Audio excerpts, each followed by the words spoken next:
Hello there, it's Jan from JB Crafts, and I'm back today with the next project in my Stamp With Me little mini series for September. There's lots and lots of stamping goes off during September. It's quite a popular thing during sort of in the craft world. So I thought we'd just do a little mini series which it replaces Technique Tuesday for the time being. I have been running Technique Tuesday every Tuesday for a while now. Now there are techniques in here. There's a couple in here today, so it does still tick a box, but I wanted to focus on the stamping. Now last week we did stamping with alcohol markers. This week I'm going to do some stamping and use watercolour for our medium today. We're also going to do a little bit of heat embossing. And this is actually the project that I've made here. So I've got a couple of techniques. As I say, we're going to do some heat embossing so that we've got a nice outline here to add our watercolours in. I'm going to bring in a new product today, and then I've also got this kind of floating panel. So I've got acetate on here, and it's just secured where there is actually a solid piece of card. The rest of it is actually loose, so it is secure enough. And then I'll show you how I've actually made my 6x6 inch card, and then I've just decorated the inside again with a piece of plain white with stamps and a little bit of ink. So I'll show you how I've actually done most of this. Excuse me.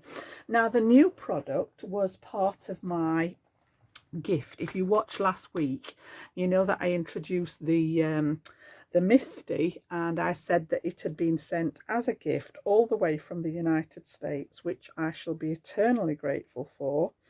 And today I'm actually going to bring in some of the inks that were also in that same box that came from the United States. So this is actually one of my followers that sent these, and there are two sets. And these are inks that I hadn't used before. These are Catherine Pooler inks, which I believe are an American brand. I've seen lots of people using them, but I've never had a chance to use them. Now, they are a dye-based ink, and they work just like all the other dye-based things, and they are water reactive as well. So we're going to do sort of a similar kind of thing, but I'm going to use these as my colour palette for actually colouring in with the watercolour today. I'm going to leave the colouring in the video. If you're not interested in watching that bit, you can always press the fast forward button. But I just thought I would actually leave it in today. I normally have all the colouring prepped, but because we wanted to focus on that today, I am going to leave it in. So as I say, there were two collections, and what I did when I first started was sort of swatch them out. So we've got the party collection, and this is Spring Fling, and there are 8 inks in here, which are beautiful rainbow shades in there. And then there's also the Spa collection, and this is the Paradise Found part of that collection. I believe there are more colours in each of the collections, but you can see these are a much more saturated colour, but they do work beautifully together. You know, you've got the deeper shades of a lot of the colours here that would work really nicely together. So I'll come back to this set in future videos. I'm going to pop those to one side for today, and we're going to concentrate on that party collection. And I'm going to take some of the colours out. I just kept it to a minimum. I didn't want to use all of them. So we're going to use the pink, which is the It's a Girl. We're also going to use the lilac here, which is Sweet 16. I'm going to use a couple of the greens. So I've got Garden Party and Mint to Be. And then I needed a yellow, and there wasn't a yellow in this particular set. This one is the sort of yellow green, but I actually wanted yellow. So I'm going to pull that in from a different set. And I've got, I use a lot of the distress inks as well as the oxides. And I've just pulled out my little mini cubes, and I'm going to use the Wild Honey in the distress ink, which behaves very, very similar to these water-based inks. They are water reactive, water-based inks. So we've actually got our leaf colours here. And then I want to do the 3 flowers in those 3 tones. You can see I've got the pink, I've got that nice sort of warm yellow and then the lilac. So the first thing we're going to do is a little bit of stamping, and I'm going to heat emboss that outline. When I'm watercolouring, it sort of, I find that it gives like almost like a little wall to contain the colours in, and I think it's helpful if you're you know, if you're just starting out with watercolour and something like that. So we'll pop that one over there to one side for a second. We will pop all the inks over to one side, and I'm going to bring back in my Misty that I introduced you guys to last week, and we're going to bring in a stamp set, and I'm going to bring in some watercolor card because I am going to be using water as a medium. I've got the watercolor card. This is just a really nice floral bouquet stamp. And this is a Crafter's Companion one from their Floral Elegance collection, and it is called Spring Bouquet, and it has the outline die to cut it out, which we're going to do when we've actually done the stamping and the colouring. So I'm going to take this off here. I am going to pop my card inside the Misty like so, anchor it down.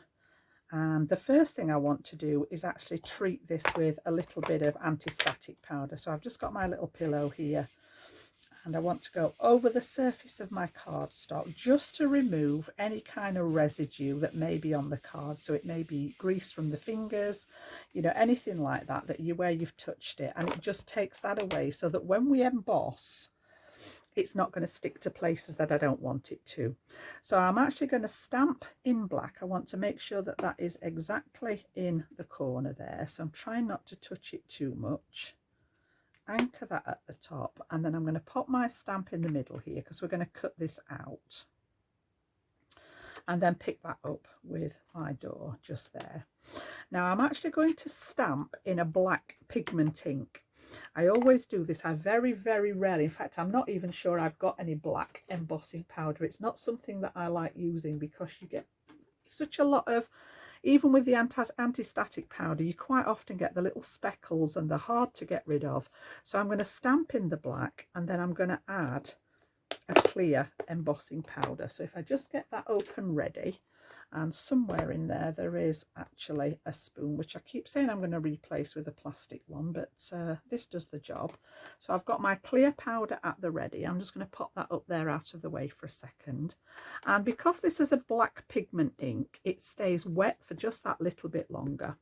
So what I'm going to do is ink up my stamp there, give it a nice liberal coating of ink, making sure that I've got it well covered, and then we're going to stamp that onto our watercolor card. And I'm just going to bring in my pressure tool there just to give some nice even pressure. Because the watercolor card has got a slight texture to it, I just want to make sure that all the parts of that stamp set have made contact with the card underneath. And then when we have a look there, you can see that that has stamped out beautifully. So what we're going to do next is pop some embossing powder over the top before that ink dries, and then we're going to heat set the embossing powder to give us that outline. Okay, so I'm just going to give my stamp a little clean off with my cloth here, and then we can pop that to one side for a second. We will need it again later for our sentiment. And then I'm going to bring in the heat tool and my little hot hands here, and we're going to heat set this with my heat tool. Now I always tend to make sure that this gets up to temperature. The minute that you apply heat to card, it will warp. It is the nature of the cardstock, so the less time the heat is on it, the better. So we're going to hold this in place here. I'm going to make sure that this is nice and warm, and then just hover over some of that area, and it will go nice and glossy when the powder starts to melt. So at the moment it looks a little bit opaque, and I can just see it starting to go here now. Gets that gloss finish on it, and that black intensity will come through from the ink again. So I'm just going to chase it round, move my little hot hands there, finish off this top section, and then we're good to go with our colouring. So once that's all melted, I usually give it a little blast on the back just to try and straighten it out again a little bit, and we are good to go. So that can go back under there, and you can manipulate the card back into shape. Okay, ready to start with our colouring. So I am going to bring in my stamping mat just to protect the desk surface a little bit, and then I've got some water that I was using earlier and a very, very fine paintbrush. This is a number 1 paintbrush. So we're going to be using that along with our inks, and I'm going to sit and do a little bit of colouring now. So I'm just going to bring in my surface to stamp on so that you can see those true colours. So the first one I'm going to take is It's a Girl, and I'm going to pop some of this out, and it's a really nice, so it's like a rose pink.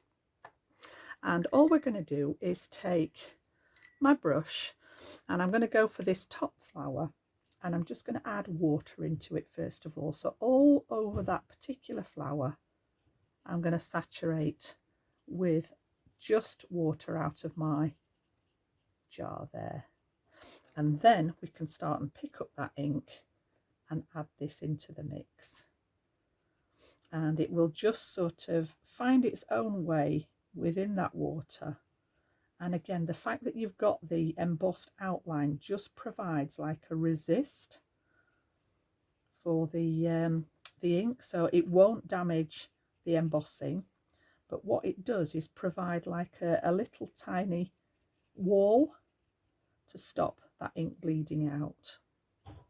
So again, I just want this to be light, and then I'm going to let that area dry and go in with a second coat so that we've got a little bit of definition going on in there. So I think that's everything for that particular colour, and then I'm going to go on to a different colour. I'll leave my ink on here because I will need it again. So I'm going to come away from the pink for a little while, and we'll do some of the green. So this one is Meant to Be, and we've got sort of a blue green in this one, and I wanted a couple of different greens in here. So again, I'm going to come down to the leaves at the bottom here and add water into here just to, again, to flood that area, and then pick up the colour and add that in to the water. I find you get a much more even distribution of the ink if you wet your cardstock first. I'm very heavy-handed with inks and things, and if I go straight onto my cardstock, I get a deeper shade than what I'm actually after. So I'm going to do the larger leaves in this mint green. So we're going to pop that the same, and then add our colour to it. And then as each one dries, we will go in with a slightly darker element to it. So I've just got on outside the line a little bit there. So I'm going to turn my artwork round so that I can get round this edge better. And obviously you're not sort of working against the clock if you're doing this at home. And then this should be dry enough now to come back up to the pink here. And we're just going to carry on with that mint green and just fill in those nice round leaves so that they've all got a little bit of the mint colour. And if it does pop out the edge like that, because it's watercolour, I would just pop it along the edge there and give it a blot, and it's sort of quite easy to correct. So again, we'll just pop that mint back inside the leaf, and then the last one, there is just a small one over here, and if you get too much water in, you can just mop it up. I always keep a little bit of kitchen paper handy when I'm watercolouring, just to make sure that it's not too wet. And then again, we'll add that mint green in there to finish those rounder shaped leaves. So that is that one. And then I'm going to bring in the more yellow green. All right, so this one's Garden Party, and really nice vibrant yellow green. Whoops a daisy, got a spare bit now. on there. Let me just rub that piece off before I end up leaning in it and causing chaos. There we go. And then I'm going to go with those smaller leaves here. So again, I'm coming away from the areas that I've just coloured, and I just want these smaller little leaf clusters in the lighter green. I just wanted a couple of shades of green in here because foliage is very rarely all the same colour.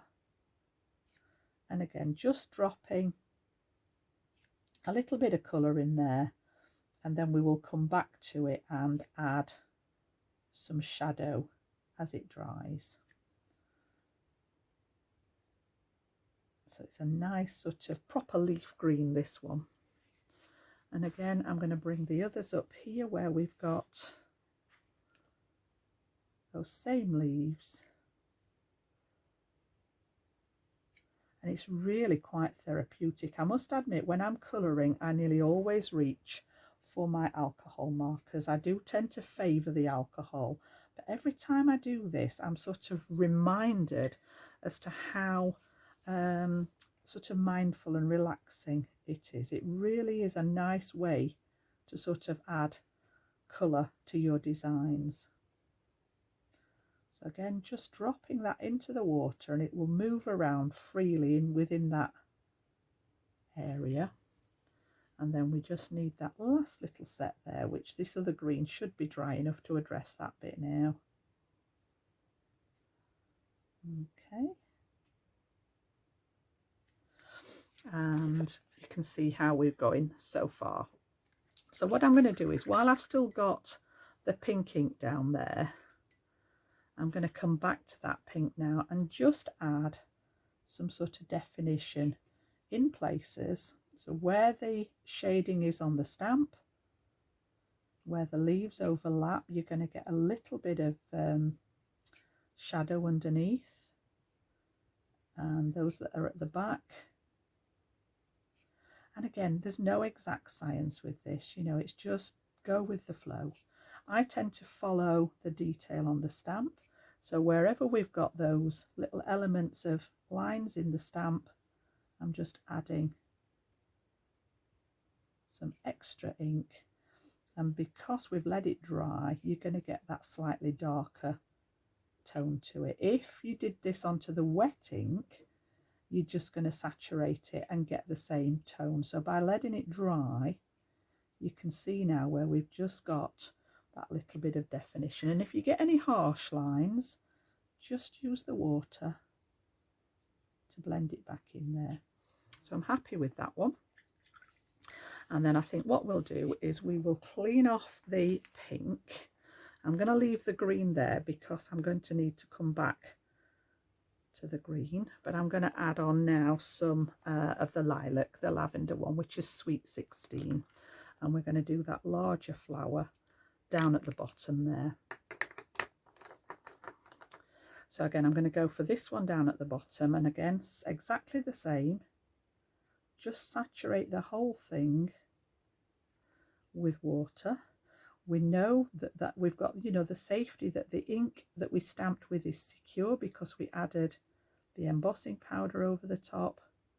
And then I'm going to do exactly the same where we just drop some of that lavender ink into there.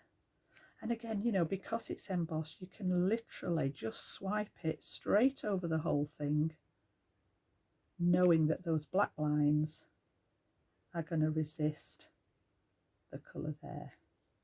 So literally straight over the top, no sort of care needed really. Just dropping it into where that flower sits, and then we'll let that one dry, and we'll come back and do the same to add some depth to that one in a second.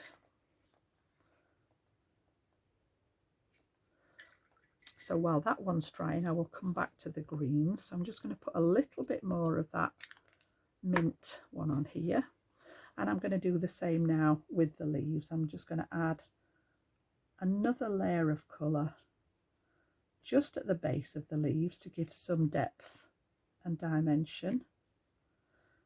And I am going a bit quicker than I would normally do with something like this. I'd normally take my time and just make sure that everything was right. I can see where it's jumped out of the lines just a little bit. But like I said, if you're having a go at this, you've got your own time to work in. So I'm not happy with that bit here. I'm just going to pop the water down again, get a clean bit of tissue and just mop that up, and it'll pull the colour back out there. And then I'm also going to do the same with that lighter green. So again, just at the bottom of those leaves, just adding that definition. And you know, I am no watercolour artist, I must admit, but it is really easy to just drop the colour into these little shapes.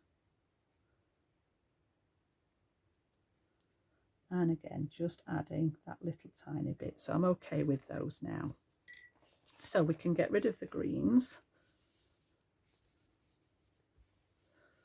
And the palette that I'm working on is just a piece of cardstock that's been through my laminator, so it gives me a nice easy surface to clean, and it also means that you guys can see the true colours rather than me working on the brown craft mat. Now I'm going to bring in the Distress ink, and as I say, this behaves exactly the same as those Catherine Pooler inks. They are both dye-based inks, and we're going to do this one over here, and then I'll come back to the top one. So this is a really nice warm sort of honey yellow, and I'm not going to put masses on for the first layer because I do want to add that second layer to darken it up again. So I've just popped over into my lilac there.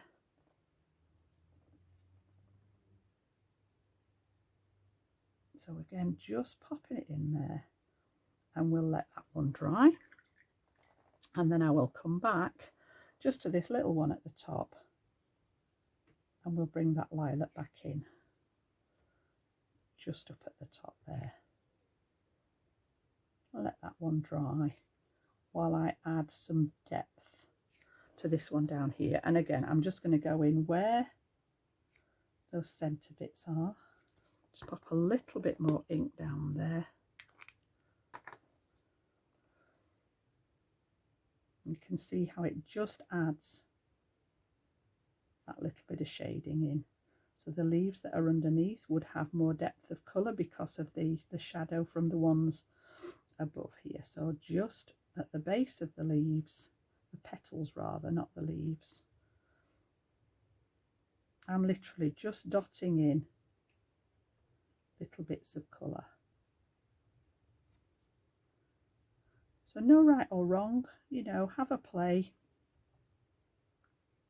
I've got a little bit of bleed going on there with that. That yellow is a very strong colour, so I'm just going to try and lift it with the water again, and then add a bit of that lilac. It's very forgiving. There we go. I'm happy with that one. And then the top one should be dry enough to just drop. I only need a little tiny bit in the centre of there just to deepen that one up. Okay, and then that just leaves us the yellow to add a bit more in. Now that one's not totally dry yet, so I'm going to make sure that I'm not adding a lot more water. I just want the actual colour from the inks here. And again, just in the bottom, just to add that bit of depth in. And that's going to be my colouring. Okay, so that yellow one has bled a little bit, but I think it's, as I say, because I am rushing and not taking quite as much care as what I did when I did the original one. So again, just a little tidy up on the outside edge. There's not going to be a massive part of that edge showing because we're going to cut it out with the die, so that should correct it. Now I'm not even going to try, there are some little tiny berries here, but I wasn't even going to try and get colour in those. On the original one I just left those clear. So we're going to let that dry for a second. make sure that my brush is actually washed out in there. We are going to take the rest of the ink off the palette there, and we can get rid of that one. And you can see there we've got that really nice sort of watercolour design. And once that's dry, I'm going to use the die set here, and we're going to cut this out with the die cutting machine. So I'll pop all those to one side for a second,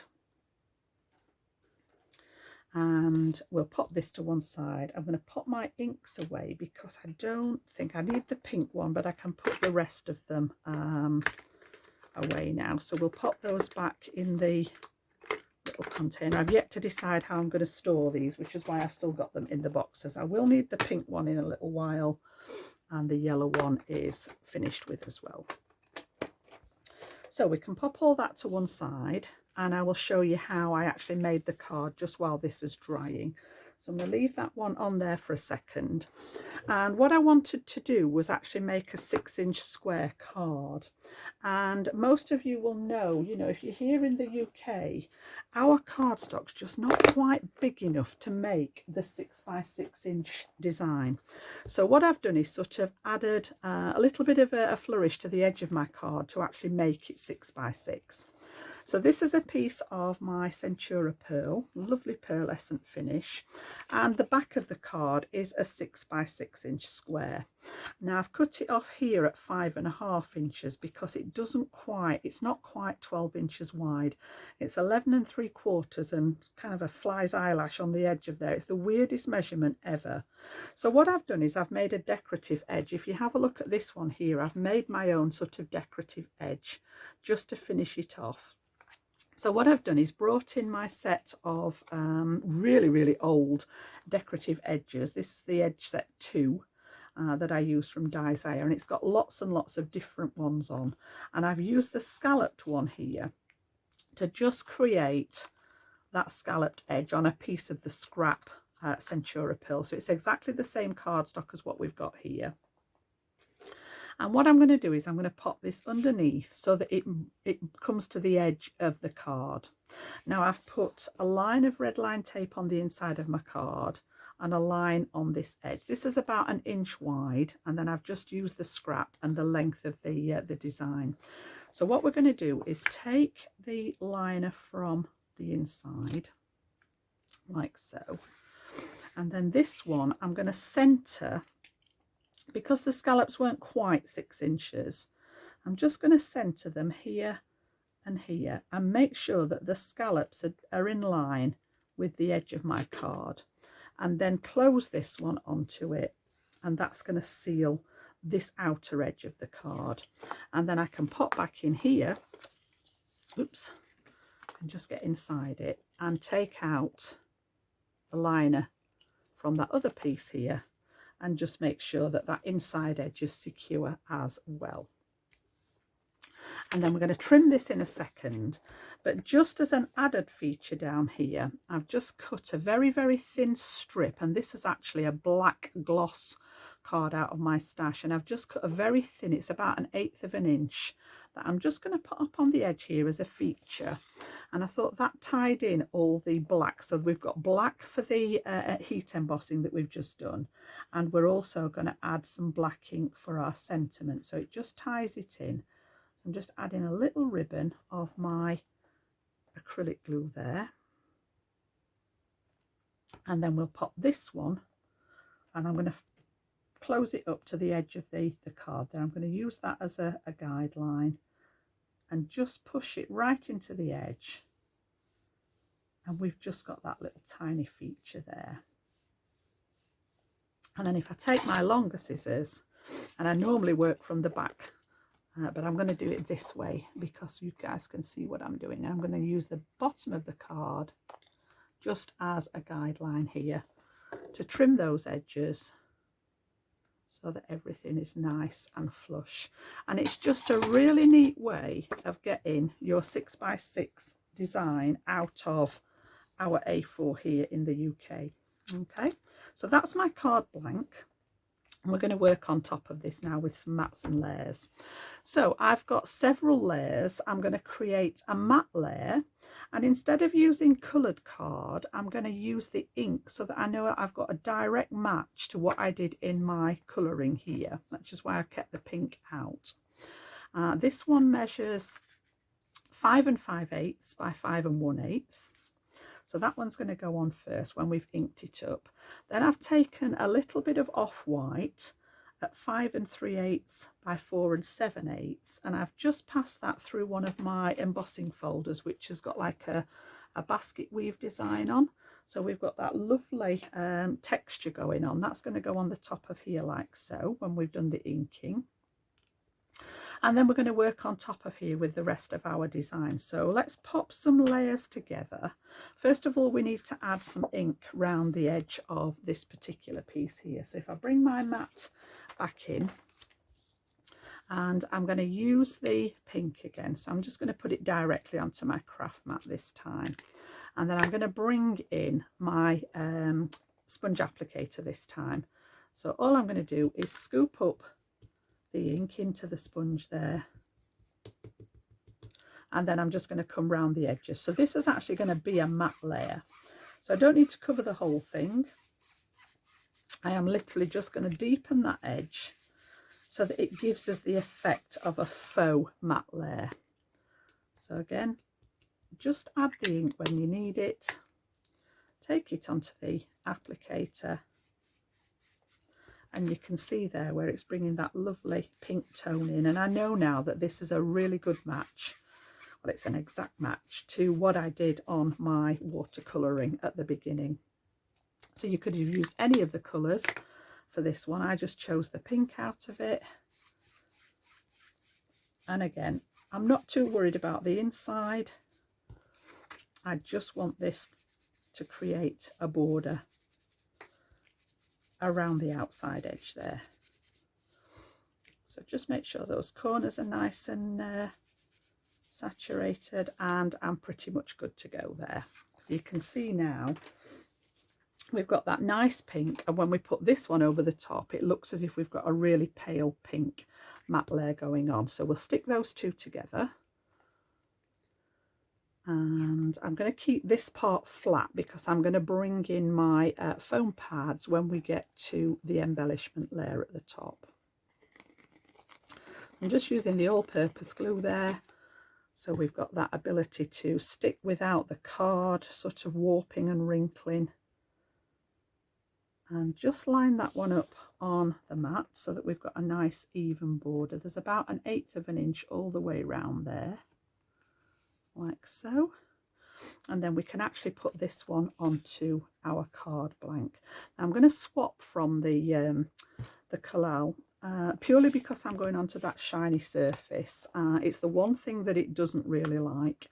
So I'm just going to turn this over and use my tape runner on the back of here just to apply some double-sided adhesive there onto the back. Oops, stuck to it now. And then we can sit this one on the front of our card. And what I've done is I've centered this in between the fold on the card and where we've created that black edge there. So that one's going to lay flat on here. And then the next layer that I'm going to bring in is a piece of acetate. And this measures 5 inches tall by 4.5 inches wide. And we're going to float this over the top of that piece that we've embossed. So we're just going to put foam pads underneath the embellishments here so that this piece is actually appears to be floating. So it's not actually secure at the top and bottom. The foam pads are just under the solid areas there. So first of all, my acetate that I use comes with a coating on, so I just need to make sure that I've actually taken that away, and that is waste. And then I'm going to position this where I want it so that I've got a nice even border around the outside. And then the last couple of pieces that I'm going to bring in, again, this is just the smooth white cardstock, the same as what I did for the matte layer underneath. And I've got one piece that is 5 1/8, which is the same width as the one at the bottom, by 1 1/4 inches, and I've done exactly the same with that pink ink to just create myself that matte layer. And this is going to stretch from one side to the other, and then I've got 5 1/8 again by 1 inch, so this is going to fit from edge to edge across here like so. But what I want to do before I do anything else is actually stamp a sentiment here. So I'm just going to take my sentiment off. Whatever you fancy on there, we're going to bring the Misty back in again. I can take away that stamp now for now. And then what I want to do is I'm going to pop all of this in here to get the right positioning. So I'm actually going to put that right in the center. I think I'm going to stick this one down before I go any further so that we've got that anchored. So just a little bit of fine tip applicator there. And this one's going to sit edge to edge, but with that little pink border showing at either side like so. So just make sure they're about even and that my edges are even. We can always trim it if need be. And then again, as I say, I'm going to pop this one in place, and I'm going to pop this one where it's going to go, which is around about, not quite halfway up, but around about. And then I'm going to position this one, it just says enjoy the little things, towards the edge here, and leave room at this side for my bouquet of flowers that we've just coloured in. Okay. And then I'm going to just trap that one so that it doesn't move. Pick up the sentiment there, and I'm going to use that same black ink. I'm not going to bother embossing this one. You can if you wish, but this is a really nice strong black pigment ink, so this is going to do the job. Just in place here. Let that ink transfer, and we've got our sentiment good to go on there. So I can move all of this back out the way now. Take that out of there. I'll come back to that and clean all that up in the end.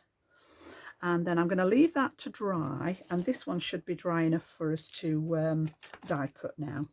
So I want a little bit of my low tack tape and pop this in place.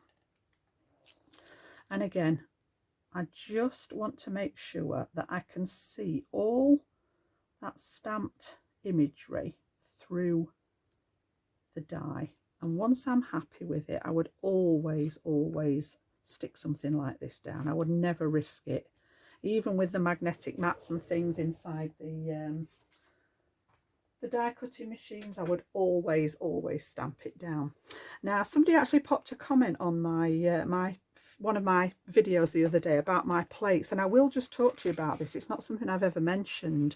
They suggested that I was using the wrong plates because the machine made I don't know why the machine made a noise.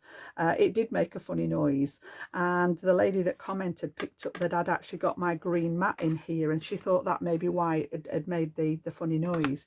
Now my Gemini, it's one of the original Geminis. I've had it a very long time, but it still has a phenomenal amount of pressure. And any of you that use the Gemini know that we've said, when I used to work for Crafters TV, I always used to say live on air, you know, that play around with the plate combination. The guidebook that you get is literally that, it's a guide. So you need to sort of have a play around and don't be afraid to, you know, sort of alter the plate combination. So normally in here, as far as the guide's concerned, it would recommend using, let me just grab mine if I can find it. It's out there somewhere. I know you're there somewhere. It's just evading me for a second. But it's actually a plastic shim. I can't put my fingers on mine at the minute because I don't use it. It's a plastic one instead of the green one. This is actually one of the double-sided plates that you use for the double-sided dies that Crafters Companion patented a few years ago now, that cut out two sides at once, and you normally had two of these in. Now this is slightly thinner than my plastic shim, and I'm quite happy with this combination for cutting, especially an open die like this. If it's anything that's really intricate, I would just pop my metal shim in so that it's got something to grab, but this works perfectly fine for my die cutting. So yeah, I'm just gonna, it wasn't a mistake, it is intentional, and I use that one instead of my plastic shim. I've got a magnetic one in there. I just happen to have one clear plate and one white plate. They're both the same. This was the original Gemini. This is one of the newer plates, and they all do the same trick. So what I'm going to do is pass that through my machine, which, as a lot of you know, just sits behind me. You can hear that working there. It's decided not to scream at me today. So yeah, I don't know what happened with it the other day. It was obviously having an off day. And when we take that out now, we've got that beautiful die cut shape there. So if we just push that through, you can see it's just left that nice little edge on there. And I will take that off so that I don't end up throwing it away with my card. And we've got that beautiful little edge all the way around it. And then this is going to come onto here like so. So let's have a look then. I'm going to pop this together first, and I'm going to keep this in place as a guide. I've got something stuck on my acetate there. There we go. So I'm just going to pop that over the top to keep it in place where I want it to go. And then this one, I want to pop sort of like so. So what I'm going to do is flip it over and just draw a little line top and bottom there. And then I know now that that's where I want my glue to go. So I'm going to pop glue in between the two pencil lines, like so. And pop the lid on the glue, Jan, and then it doesn't decide to start dripping out. And then what we can do is pop this back in place. I'm just going to go sort of like gently there, move it along so that I've got my sentiment showing there. And once I'm happy with that one, this is actually going to fit all the way across here. So what I want to do now is pop foam pads just behind the solid pieces here. So I'm going to put them at the end of the strip that I made and right across the middle. And then I'm going to go along the floral piece and just cut some of these down to fit in the gap. So I need a smaller piece for one end, smaller piece there. I'm going to pop these in place, and this is going to be the height of the embellishment then, and that should be sufficient for what we need. We can take the backers off these, and these are sticks to foam pads. I've got loads of Crafters Companion ones left, but I must admit these are much easier to handle. So again, just take off those backers and we can stick this one in place. Oops, the last one's evading me there. Come on, there we go. Okay, so make sure it's the right way up, make sure you've got your card the right way up, pop the acetate where you want it to sit, and then I'm going to position this one, and it is going to tack slightly to here, but I can sort that out in a second. Okay, so I'm just going to decide whereabouts I want it, and I'm sort of looking for about an even space here and here, like so. And then what I'm going to do is apply those pads again underneath. Okay, so we're just going to go straight underneath with them this time. And again, I'm just going to cut that bottom one so that we've got the smaller pieces to go under there again. So I'm only putting the foam pads where, oops, there is solid space. That's brought the backing sheet away with it. There we go. And I'll put that little bit that's left off there in the middle there. So again, take these off. Now I've actually got double height on this one, and I'll show you. I've just done this one slightly different to show you a couple of options. I'll explain the original one in a second, but just take those backers off there. It's always the last one, isn't it? There we go. And then this time we can actually tack this down now. So I'm just going to hover over the top and get that piece of acetate nice and central. And then we can press that whole piece down there. And then just as a final touch, I've actually got some little gems here, which I've just matched them to my design. So I've got the pink, I've got some of the amber colour, and then I've also got, I've not got many lilac ones left, but just a couple of lilac. And I'm going to go for the centre of the lilac flower there. I am going to go for slightly smaller and go for the centre of that amber flower. And then the pink one doesn't really have a centre, so I'm not too worried about that one. And then I'm going to take some of these and just add a little trio. It's going to have to be a little diddy lilac one because that's the only one I've got left. And then we'll go with one of the medium size on there, like so. So just to bring those colours into play, and that's the only bit of gems that I'm going to put on there today. So you can see there we've got that beautiful dimension and this lovely sort of kind of floating element with the acetate. So yeah, a couple of different ways of doing it. This one, I put the foam pads under the front and under the acetate, so we've got quite a bit of dimension on this one. Again, it all depends, you know, whether you're going to hand deliver something, whether you're mailing it, as to how much dimension you put on there. This one, I actually stuck this piece flat to the acetate, and it's just got one row of foam pads underneath there. So again, you know, depending on how you want to do it, they look very similar from the front.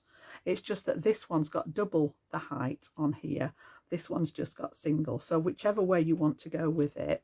And then I've just added a piece inside, and I've done that same inking with the ink and the sponge applicator around the edge there, just to create that nice pink hue.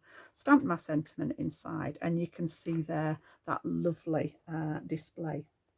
So I hope you've enjoyed that. That was actually bringing in my new Catherine Pooler inks, which I love. I probably will start and add to these now and maybe extend the collections a little bit. And I will try and do something with that deeper set. If I just bring that one back in again, sort of the deeper colours, I'll try and see if I can incorporate something with those as well. So yeah, massive thank you to my follower that sent the gift, and this is my card for today. If you've enjoyed it, give it a thumbs up for me, and I will be back very soon, and I have something else planned for next week regarding the Stamp With Me series, and I'll see you back with the next tutorial. So enjoy the rest of your day. Bye bye now.